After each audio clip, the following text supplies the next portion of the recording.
ఎంత ఓపిగ్గా ఉంటామో అంత పై స్థాయిలో ఉంటాము. ఎంత దూరంగా ఉంటామో అంత గౌరవంగా ఉంటాము.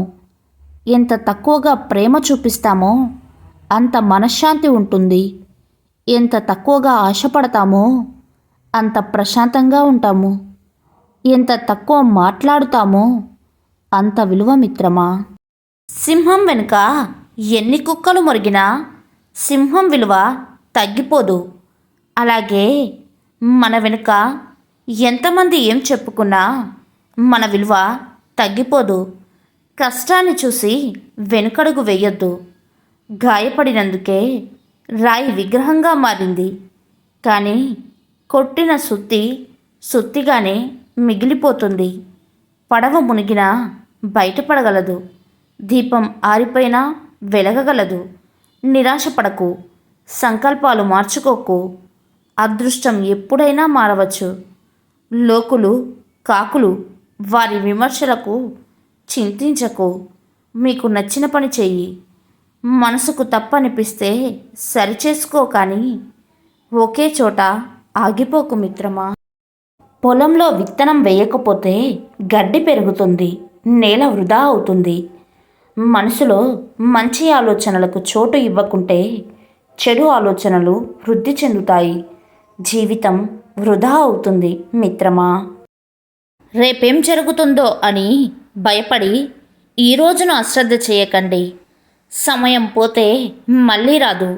రేపటి గురించి ఆలోచించకుండా ఈరోజు ఏం చేద్దాం, ఎలా ఉన్నాము, ఎంత సంతోషంగా ఉన్నామన్నది ముఖ్యం.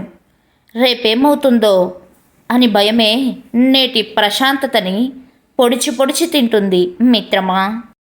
పడుతున్న వర్షం ఆగిపోతే పైకి చూస్తాం.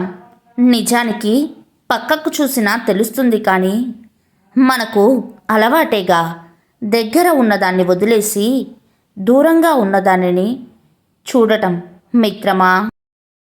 ఈ లోకంలో ఏ ఒక్కరి జీవితం పరిపూర్ణమైనది కాదు. అందరి జీవితాలలోనూ ఏదో ఒక లోపం ఉంటుంది. దూరం నుంచి చూసిన నువ్వు వారి జీవితాల్లోని లోపాలను తెలుసుకోలేక వారి జీవితాలతో నీ జీవితాన్ని పోల్చుకొని బాధపడుతుంటావు.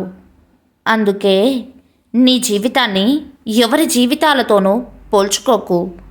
నీకున్న దాన్ని సరైన రీతిలో మలుచుకొని ఆనందంగా జీవించడం నేర్చుకోవాలి మిత్రమా.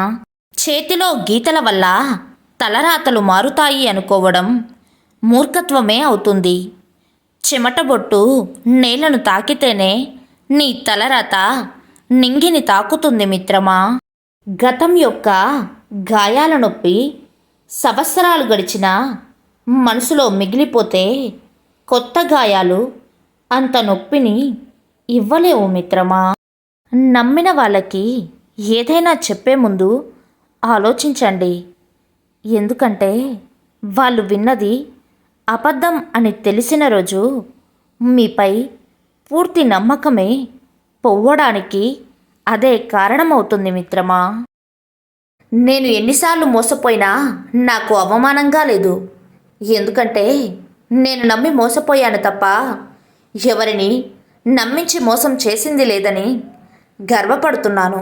డబ్బు సంపాదించడం అనేది ఒక నైపుణ్యం. దానిని జాగ్రత్తగా ఖర్చు చేయడం బాధ్యత. ఉన్న డబ్బుని కష్టపడి రెట్టింపు చేయడం ఒక కళ మిత్రమా.